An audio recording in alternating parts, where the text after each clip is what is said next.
Амансыз телекөрермен, сіздермен бірге бірінші студия бағдарламасы тізгінде мен Айдана Манатқызы.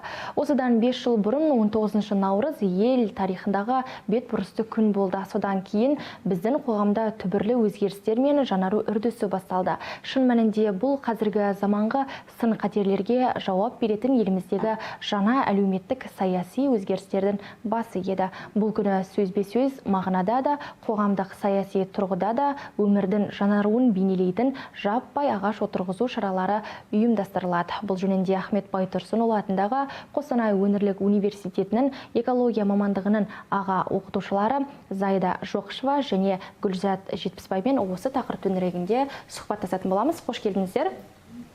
Қош келдік.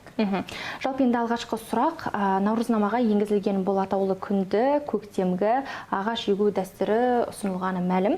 Енді яғни жаппай ағаш отырғызу күні деп атасақ болады. Енді өздеріңізде бұл күн қалай аталып өтті? Соған тоқталсақ. Бұл күн енді бізде жалпы түлектер май кезінде отырғызады ғой. Май кезінде түлектер 4-ші курстың олар ағаш отырғызады. Ал енді біздің өткен күніміз ол күзді күні біз акцияға шыққанбызда Greenway компаниясымен. Акцияға шыққанда бізге Greenway компаниясы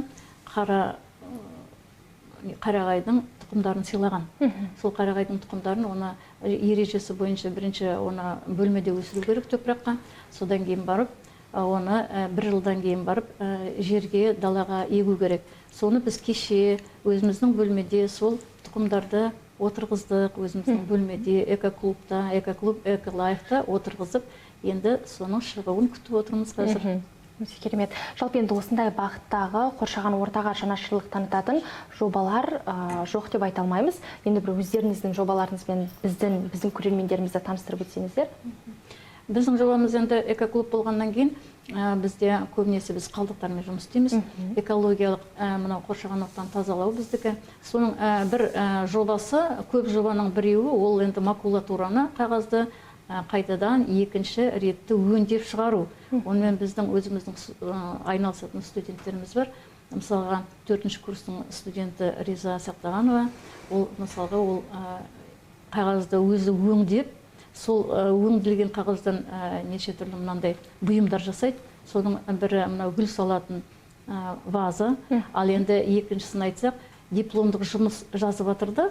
Сол дипломдық жұмысты сол өзінің макулатурадан жасап шығарған қағазына шығарып, соны жазып, солай істеп жатыр. Түсінікті. Яғни енді Гүлзат Асылбекқызы өзіңіз тоқталып өтсеңіз, қандай жоба, ол жобаның мақсаты, міндеті қандай?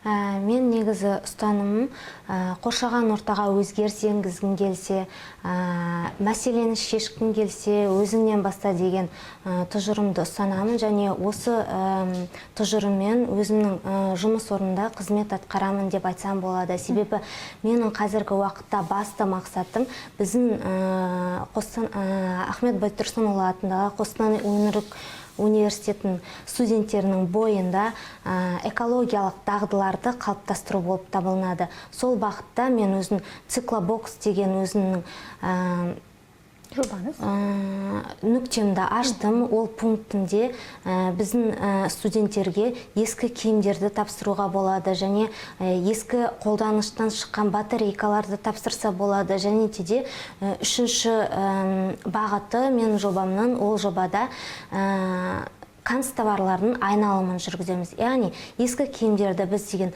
қабылдаймыз, және ол ескі киімдерден екінші ретті қолданысты табатын ас үйге қажетті ұстағыштар немесе тұтқыштар, әртүрлі заттарды шығарамыз да. Оны біз 22 наурызда жыл сайынғы жәрмеңкеде сатамыз. Одан түскен қаражатты біз университетіміздің экоклубына береміз. Яғни біз солай экоклубты қолдаймыз. Екінші жағынан тағы да қалдықтар қалады ғой біздің жасаған бұйымдарымыздан. Ол қалдықтарды біз жүргектер жасаймыз да. Бізде Қостанай қаласында жануарларды оңалту орталығы бар, Надежда деген, сол орталыққа тапсырамыз.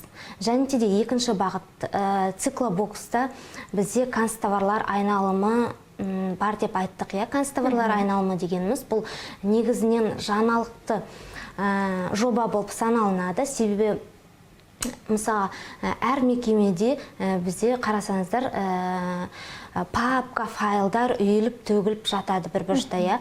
Мен де соны өзімнің жұмыс орнынан байқадым, және де оның үстіне әкеліп студенттер өзінің жұмыстарын оқытушыларға тапсырып жатады, яғни реферат жазады, басқа да жұмыстарын файлдармен, папкалармен мәдениетті түрге бізге тапсырады.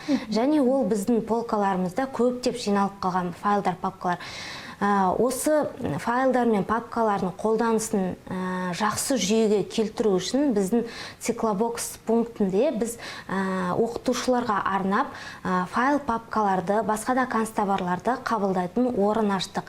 Яғни оқытушылар сол жерге тастап кетеді, өздеріне қажет емес файлдарды, папкаларды, ал ол жерден өз кезегінде студенттер тегін түрде қажетті файлдарды, папкаларды ала алады. Бұл дегеніміз өте жақсы әлеуметтік жоба деп айта аламын. Түсінікті. Жалпы енді сіздің де жұмыста болсын, немесе сіздің де бір жобада болсын, студенттермен тығыз байланысты орнатасыздар. Енді осы тұста қандай бір жаңа тәсілдерді студенттермен бірге қолданасыздар? Жаңа тәсілдерді, мысалға біз биылғы уақытта қазіргі таңда конкурстарға қатысып жатырмыз. Стартап жобалардың конкурсына өзімнің циклобокс жобамен университет ішінде болып жатқан Байтұрсын ілімдері стартап жобаларына қатысып жатырмыз. Және де Қостанай облысы бойынша Қостанай облысы әкімдігінің табиғи ресурстарды пайдалануды реттеу мекемесі ұйымдастырып жатқан стартап жобалардың конкурсына қатысып жатырмыз.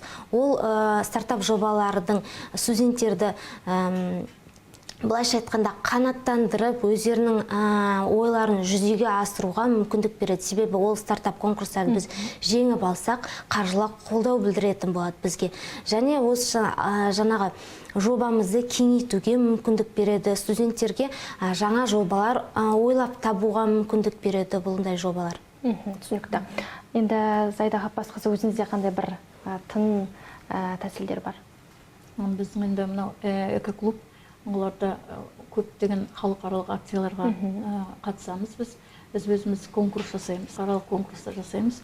Бұл халықаралық конкурс жасағанда біз тек қана қалдықтармен жұмыс істегеннен кейін сол қалдықтардан студенттер әртүрлі бұйымдар жасайды. Сол бұйымдардан біз конкурс жасағанда, мынау енді ближний зарубеж деді ғой, өзіміздің жанымыздағы Ресейдің университеттерімен жұмыс істейміз. Екатеринбург университетімен, Сургут университетімен, өз біздің мынау Астана, Алматы, сол кезде халықаралық конкурс болып кетеді. Ал енді ол жерде енді мынау жаңағы Гүлзат Асылбектің айтқан сияқты, мына қоқыстар жай жатпай, ол қоқыстарды біз жинап, бір бұйым жасап, оны содан кейін лақтырып жіберу емес біздің мақсатымыз. Одан екінші өнім жасап, содан кейін ол өнімді мысалға біз пайдаланамыз. Пайдаланғанда біз оларды мысалға детдомға апарамыз. Детдомда оны балалар ойнайды, ол ойыншықтармен. Жаңағы мынау тағы да қалған қалдықтардан мысалға жаңа ойыншықтар жасағанда мынандай жұмсақ ойыншықтар жасайды. Сол жұмсақ ойыншықтарды детдомдарға апарып, олар онымен ойнайды. Енді Гүлзат Асылбектің мысалға олар жануарларға апарады мысалға. Біз оларды детдомға апарамыз. Сондай бізде жобалар өте көп. Яғни студенттермен бірге сіз болып, олар болып, яғни бірге... Олар экологтар бәрі де, көп экологтар. Түсінікті. Жалпы енді осы уақытқа дейін енді өздеріңіз айтып қалдыңыздар, халықаралық байқауларға қатысамыз дегенде, енді осыған бір тоқталып өтсе, қандай жобаларға қатыстыңыздар, қандай жобаларды қорғадыңыздар дегенде?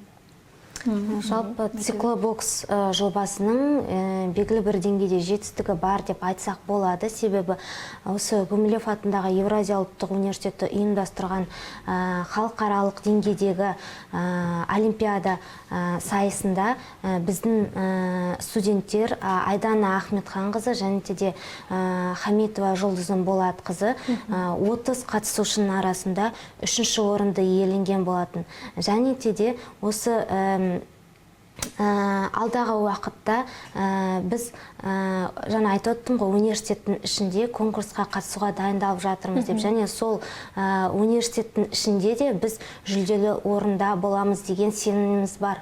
Егер қосып өтем десеңіз. Бізде осы нелерге конкурсқа қосыламыз. Ал енді менің конкурсымда тағы да мынау неге басқа, осы қалдықтардан басқа, тағы да экологиялық бізде ғылыми жоба бар. Біз ғылыми жобада ол сайгактар туралы, мына бөкендер туралы, олардың миграцияда өздері қалай ұстаулары және олардың сандары. Біз соларды аламыз. Және тағы да мына құстар туралы, құстармен жұмыс істейміз. Ол енді ғылыми жобаға жатады бізде. Ол бірақ экологиялық ғылыми жоба. Түсінікті. Жалпы енді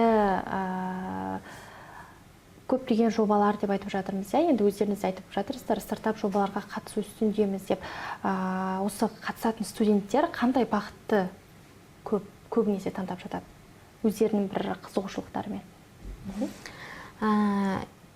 Енді студенттер экологтармен жұмыс істегендіктен әрине біз экологиялық бағытты қамтуға тырысамыз, және экологиялық бағытта қандай ойлар бар, соларды біз студенттерден ойларын сұрап, бірге жұмыс істеп, белгілі бір тың жұмыс шығарамыз. Яғни бізде мысалға қазір алдағы уақытта экологиялық клубы ұйымдастырып жатқан батарейкаларды жинау конкурсы бар. Біз соған студенттермен әрине де қатысамыз, және оған мысалға ол осы қаңтар айында басталса, келесі жылдың осы жаңағы қазан айына дейін жалғасады. Яғни ауқымды жұмыстарға, ұзақ мерзімді жұмыстарға қатысамыз. Яғни бұнда сіздер батарейканы жинайсыздар, яғни соңында қандай бір нәтиже шығады? Батарейкаларды жинаймыз және экологиялық клубына тапсырамыз, және тапсырған кезде олар мысалы конкурс қой бұл, соған байланысты қанша жинадың, соған байланысты нәтиже көрсетіп, ол жерлерде де біздің студенттер белгілі бір марапаттармен марапатталынады. Түсінікті. Енді Зайна Хаппасқызы, өзіңіздің студенттеріңіз қалай бұл жағдайда? Бұл жағдайда біздің студенттер енді пластик жинайтын болғаннан кейін, сол пластикті бізде осындай конкурсқа қатысамыз. Ал енді ол конкурстың бірі осы ауру балаларға, мысалы ракпен ауыратын балаларға көмек беру. Оған көмек беру үшін бізде осындай конкурстың ішінде пластиктар бар. Пластиктің өзін бөлек жинау және оның жапқышын бөлек жинау. Оның жапқышын бөлек тапсырамыз да, өзін бөлек тапсырамыз. Одан шыққан ақшаны біз сол аурулар балаларға көмек көрсетеміз, көмек ретінде жібереміз. Түсінікті. Жалпы енді осы экологиялық тұрмыстық жағдайлар деп айтып жатырмыз. Енді қандай экологиялық әдетті тұрмыстық жағдайда әр адам өз бойында міндетті түрде қалыптастыру керек? Мен айтар едім, қазіргі уақытта әр қоғамның мүшесі қатты тұрмыстық қалдықтардың ішінен батарейкаға өте көңіл бөлген дұрыс. Себебі батарейка дегеніміз бір кішкентай батарейка 500 литр суды ластауға күші жетеді, және ол 500 литр су дегеніміз бізде бір адамның 8 ай бойғы ішетін суы. Яғни бір батарейка сондай зарар келтіреді. Батарейканы жинап, белгілі орындарға тапсырса, бұл біздің қоғамның қоршаған ортаға деген ең жақсы бір іс-әрекеті болар еді. Және екіншіден, осы біздің жан-жағымыздағы құстарымызға көптеп тамақ беріп жүрсек деп ойлаймын. Осы ретте біз өзіміздің студенттерімізден қазір қолға алдық. Осы жұмысты, яғни да біз құстарға арнап тамақ беретін ұялар жасадық. Ол ұяның саны қазіргі уақытта студенттер біз 10 ұя жасап шығардық. Ол 10 ұяны біз осы өзіміздің 22 наурыз мерекемізге арнайы университетіміздің алаңызда ілеміз. Және де бұл жобаның басты мақсаты студенттердің бойында үнемі құстарға деген тамақ беру деген дағдыны қалыптастыру. Біздің университетімізде сол дағыны 4 жыл бойы студенттер қалыптастырады, және де болашақта да үйлерінде жалғастырады деген сеніммен біз сол жұмысты жүргіземіз. Қызықты әрі пайдалы бір жобалардың әдеттердің бірі деп атасақ болады. Енді қосып жіберейін. Енді қосып жібергенде бұл жұмыстарда осылай 4 жыл олар оқығанда бізде істеп қана қойып кетіп қалған емес. Осы жұмыстармен айналысады. Содан кейін олар бұдан ғылыми жұмыс жасады, дипломдық жұмыс жасады. Дипломдық жұмыс жазып, оны қорғап шығады. Және сол қорғап шыққанмен тағы бір екінші жобаға қатысады олар. Және егер де осы студенттеріміз біздің ары қарай магистратураға түсетін болса, осы жұмыстарын ары қарай жалғастырып алып кетеді. Уже өздерінің білгені, көргендері, істегені ары қарай уже диссертация жұмысы болып кетеді. Яғни жалғастырып алып кету оларға оңай болады. Оңай.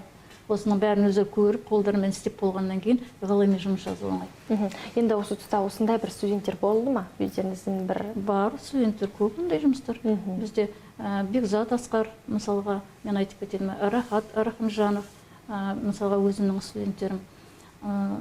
Олар уже мінекей барлығын осы этаптардың бәрін өтті де, осы деңгейлерді өтті де, енді олар қазір магистратураға түсіп, ары қарай жалғастырып жатыр жұмыстарын. Түсінікті. Жалпы енді экологиялық жоба, экологиялық клубтар деп айтып жатырмыз ғой.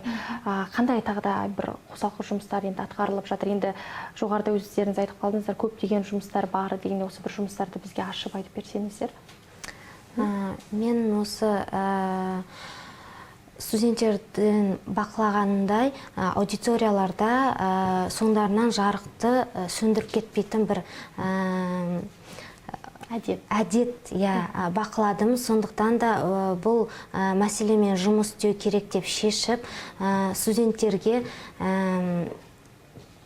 яғни экологиялық напоминалка дейді ғой, әр аудиторияға экологиялық еске салатын жазу жабыстырдық. Сол экологиялық напоминалка біздің университетімізде осы жарықты үнемдеуді бір жобаға келтірді деп айтсақ болады. Яғни белгілі бір таңда есікке түсінуім бойынша, әлде қалай? Наклейка жабыстырып қоямыз. Есікке, яғни жарықты өшіріп жүріңіз деген жазуды, қарапайым жазуды іліп қоямыз. Ол жазуды студенттер шығып бара жатқан кезде көреді да, сол экологиялық міндеттері, дағдылары естеріне түсіп, сондай бір жақсы әдет деп ойлаймын. Яғни бір жақсы дағдыны өзінің бойына дарыта біледі. Сіздерге қандай бір енді өздеріңіздің экоклуб, эколайфтарыңызда қандай бір қызметтер, қандай бір жұмыстар атқарылып жатыр? Бұл енді осы жұмыстар енді көп. Жаңағы Гүлзат Асылбекованың жұмысын мен тағы да бір қайталап кеткім келіп отыр. Расында да бұл жұмыстар тек қана бір-екі аудиторияда ғана ілініп тұрған емес. Бұл осы 4 этаждың барлығында және басқа да институттарда ілулі тұр. Және мынау дәретханада, асханада барлық жерде ілініп тұр. Сондықтан бізде студенттер осыған уже дағдыланған. Осы 80% деп айтайын, енді 100% деп айта алмаймын. Өйткені басқа да біздің экологтар емес, басқа мамандықтар да бар. Сондықтан біздің экологтар осы 80% осыны жасайды, осы жұмыстарды. Ал енді бізде тағы да мысалға қазіргі бір проект жасалып жатыр. Ол бізде мынау наурыздың аяғында өтеді. Наурыздың 20 наурызға дейін көп бізде сондай мерекелер, мейрамдар, жұмыстар көп болып кетті жолдар. Сондықтан бізде тағы да бір үлкен жоба болып тұр. Upcycling бренд деген. Ол бізде мынау киімдер, жаңағы Гүлзат Асылбектің айтқан киімдер жинаймыз, ескі деді. Ескі болғанымен енді мысалы қазіргі жастар 1 киеді, 2 киеді. Сол киімдерді қазір қайтадан өздері түрлендіріп, сондай жаңадан киім жасап жатыр. Дизайн. Бізде 4-ші курста мысалға өзіміздің моделіміз бар. Сол моделіміз өзі сондай киімдерді жасап, өзінің жанына тағы да жас 1-ші, 2-ші курсының студенттерін алып, үйретіп, онымен бізде осы қаланың ішінде жұмыс істейтін Шадрина Динара Бостановна бізге көмектесіп, сондай бізде қазір тағы да жаңа үлкен жоба шығайын деп тұр. Яғни қалдықты қайта өңдеп, жаңа бір қалдықтарды лақтырып жібермей, оларды екінші рет кеспейді, бір сурет салып, не болмаса қазіргі мода ретінде эмблема салып, соны шығарады. Түсінікті. Жалпы енді жақын арада өздеріңізде, яғни жер сағатта акция өтті, иә? Яғни осы бір акцияның мақсаты, міндеті қандай, жалпы қалай өтті бұл акция? Сол жөнінде өтсеңіз. Бұл акция енді бізде республикалық акция, ол бізде осы Қостанайда өтті. Оның негізгі мақсаты энергияны дұрыс үнемдеуді үйрету балаларға. Оның ішінде көптеген экоклубтар болды, соның ішінде оқушылар көп болды. Сол оқушыларға біз оны қалай үнемдеу керек екенін үйреттік, көрсеттік. Ал енді біздің өзіміздің тағы бір шашуымыз ретінде біз оларға дыбыс, қоршаған ортаның дыбыстарын апарып көрсеттік. Өйткені мынау сағат жер күні дейді, жер күні болғаннан кейін жер сағаты болады. Жер сағатында 1 сағат мынау шамды өшіру деген болады бізде. Сағат 8-ден 9-ға дейін болады. Сол 8-ден 9-ға дейін олар шамды өшіріп тастады. Сол қараңғыда біз осындай іс-шаралар көрсеттік оларға. Сонда оң, мысалға, децибел бойынша адамның организміне теріс әсер ететін дыбыстар, оң әсер ететін дыбыстар, солардың барлығын көрсетіп, мысалға құстардың ән салуы, не болмаса, мынау рок музыканың адамның теріс әсер келтіруі, мысалы жаңбырдың дауысы, мысалға, олар оң әсер келтіреді. Сондайларды нелерге, басқа экоклубтарға көрсеттік қараңғыда. Яғни 1 сағаттық қараңғы уақытта, иә? Қараңғы уақытта біз сондай іс-шара жасадық. Бір жағынан қызықты, екінші жағынан білмегенді бір үйренуге бір жақсы бір идея деп атасақ болады. Жалпы енді қазір көктем мезгілі деп атап жатырмыз ғой, яғни бізде көктем мезгілі басталғандықтан тазалық мезгілі де, тазалық айлары да басталады, яғни санитарлық ай да басталады. Енді осы саланың мамандары болғандықтан ол кездер сол кезеңдерде қандай бір жұмыстар атқарылады? Осы жөнінде айтып өтсеңіздер. Бұл жерден де бізде экоклуб болғаннан кейін бізде енді екі ақ жұмыс. Біреуі енді экологиялық акцияға шығу. Біз көбінесе халықаралық экологиялық акцияға шығамыз. Екіншіден субботник өзі университеттің алдында, осы экоклубтың ішінде, мысалға, көбінесе университеттің жанындағы субботникқа, қалалық субботникқа шығамыз. Біз көбінесе осындай, мысалы, Greenway жасайтын, не болмаса тағы да басқа нелер, компаниялар жасайтын акцияларға шығамыз. Түсінікті. Қосып өтем десеңіз, егер сіздерде де осындай бір тазалық айлары жүзеге асып жатса? Бізде негізінен сол субботниктерге, сенбіліктерге шығуды негізі экоклуб атқарады. Түсінікті. Жалпы енді осындай бір игі бастамаларға студенттердің қызығушылығы қалай? Студенттер, мысалға, экология мамандығы болғаннан кейін бірінші курстан бастап оларды біз қандай жұмыс істейміз? Біз бірінші жаңа келген толқын ретінде бірінші курста басқа қалған 3 курспен, үлкен курстармен, жоғары курстармен таныстырамыз. Таныстыру ретінде жоғары курстың студенттері оларға бірден айтып кетеді, біз немен айналысатынымызды, біздің факультетімізде қандай клуб бар екен, ол клуб немен айналысады. Сол кезде оларды бірден үйретіп аламыз. Сол кезде енді бір 80% студенттер экологтар. Өздері келіп, сол экоклубпен танысады, соның жұмыстарымен танысады, жұмыстарын көреді, и өздері сонымен бізбен бірге сол жұмыстарды жасап үйренеді, атқарады. Жалпы енді экологтар деп айтып жатырмыз ғой, эколог саласының мамандары, студенттер деп айтып жатырмыз. Енді осындай бір жобаларға басқа факультеттің студенттері келіп өздерінің бір үлесін қоса ала ма? Ондай бір мүмкіндік бар ма? Міндетті түрде. Біз университет тек қана экологтармен жұмыс істемейміз. Экологтарды біз басқа факультеттермен, басқа студенттермен жұмыс істеуге үйретеміз оларды. Олар сонда басқа факультеттің барлық студенттерін 100% бізге тартады оларды. Содан кейін барып, оларды қызығушылық бар оларда, ал біздің конкурстарға, біздің іс-шараларға олардың барлығы да келіп көреді бізге. Сондықтан барлығы да бізде университетте бүкіл студенттер қатысады. Қазіргі таңда және де экология бір негізгі өту керек пәндердің біріне жатады. Сондықтан барлық жаңағы біздің университеттің студенттері барлық мамандықтарда экология мамандығын оқиды және экологияның табиғатқа жанашырлықтың маңыздылығын түсінеді деп айтсақ болады. Сондықтан біздің университеттің барлық студенттері экологиялық жұмыстарға жақсы тартылады деп айтсам болады. аясында. Жалпы енді осы бір сіздің жобаңыздағы студенттердің қызығушылығы қалай? Осындай бір экологиялық тақырыптарға, Мен қазір бастама жоба болғандықтан мен өзімнің қол астында қазір 2 модератормен жұмыс істеймін. Біріншісі осы Хамитова Жолдысым Болатқызы және де Ташқара Айжан Арманқызы деген студенттерді өзімен тарттым, және осы студенттер модератор ретінде, яғни мен идея айтайын, ол кісілер жүзеге асырады. Түсінікті. Жалпы енді осы алдағы бір жоспарлармен бөлісіп өтсеңіздер. Алдағы жоспар деген, мен өзімнің проектімді дамыту үшін біріншіден жаңа ескі киімдерден ас үйге қажетті заттар жасаймыз дедік қой. Сол заттарды көбірек жасау үшін бізге тігін машинасы керек екендігін ұғындық, және тігінге қажетті заттар керек. Сол ең басты мақсат. Қазір стартап жобаларға 2 стартап жобаға қатысып жатырмыз. Сол стартап жобалардан нәтиже көрсетіп, қаржылай қолдау ала білсек, біз машина, яғни тігін машинасын аламыз деген басты мақсат тұр. Осы оқу жылының аяғына дейінгі басты жоспар бізде сол. Түсінікті. Сайда Ғапбасқызы, жалпы өзіңіздің жалпы жобаңыздағы студенттермен қандай бір жоспарлар? Біздің жоспарлар біздікте сол. Мынау көп студенттер бізде қайтадан өңдеумен айналысқылар келеді. Соған байланысты макулатураны өңдеп, екінші қағаз шығару аппаратын алу бізде, технология, сондай техника алу бізде, және апсайклинг брендті ары қарай дамыту, және менде қосылам, сол бізге де сол машина керек, кәдімгі тігетін машина керек.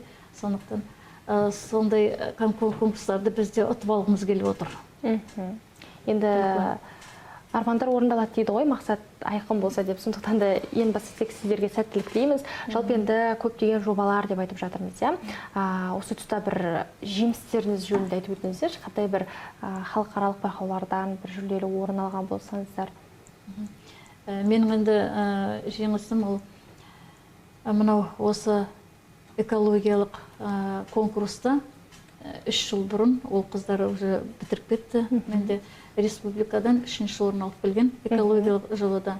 Соны өздерінің экологиялық мынау әлгі жаңа айтып отырмын ғой, макулатурадан қайтадан 2-ші қағаз істеу, солардан 3-ші место алып келді. Сол менің жетістігім. Өте керемет. Күпсіз ханым. Мен жобамның басталғанына 2 жыл болды, және бірінші басталған жылдың өзінде, жаңа айттым, Еуразия ұлттық университетінің конкурсынан, халықаралық конкурсынан 3-ші орынды алды деп. Және де осы жаңағы Қостанай облысы әкімдігінің табиғи ресурстарды пайдалануды реттеу басқармасы мемлекеттік мекемесінің тапсырысымен НЭКО экологиялық клубы ұйымдастырған конкурсқа қатысты, және стартап жобалармен сайысқа түсті, және де ол жерде де жүлделі орын алды. Яғни ол жерде де біздің жобаны мақтап студенттерімізге сертификат берді деп айтсам болады. Құттықтаймыз. Енді алдағы уақытта да сіздердің осы бір жоспарларыңыз осындай бір ауқымды жобаларға, ауқымды байқауларға қатысу, иә? Енді осындай бір сайыстарға тек жүлделі орындарды иеленулеріңізге тек сәттілік тілейміз. Наурыз айында ел аумағында отырғызатын жаңа көшеттер тәрізді бұл күндері қоғамдық мәдениетке наурыздың жаңа дәстүрлері сіңіріледі. Отырғызылған көшеттер өніп шығып, ағаштар жеміс бергені сияқты жаңа идеялар мен құндылықтар өз жемісін беріп, қоғамымызды нығайтып, өркендетуге жетелейді. Бүгінге осы, келесі көріскенше аман, сау болыңыздар.